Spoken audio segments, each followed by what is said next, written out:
So a few months back, I was giving a tour for a woman who had Alzheimer's and her daughter, and they were frequent visitors to the museum. They had left for the tour, and I received a phone call a few months later that unfortunately she had passed away, the mother. However, she reiterated to me that the last few months of her life, of her mother's life, were made memorable by our program. And I feel like, again, it's just those little moments where you can touch a human life that continue to inspire me. So my name is Lyndsey Anderson. I was in the Iowa Army National Guard. During my deployment to Iraq, I really learned a lot about compassion for others, and I realized how necessary it is to embrace the experience that you're given, whatever your fate may be.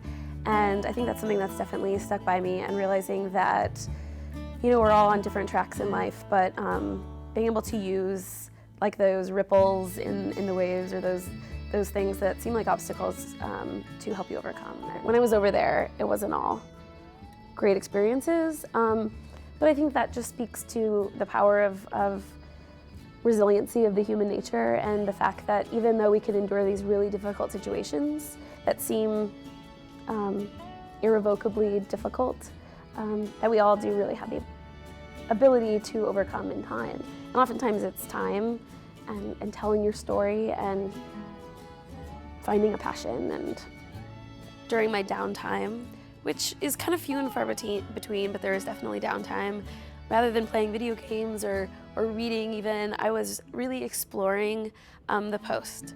So I was picking up objects of cultural significance, be it a AK-47 bayonet, an image of Saddam, an old training aid, a map, and I collected them. I took them home, and I ended up donating many objects to the Iowa Gold Star Military Museum. And again, this started my quest and desire to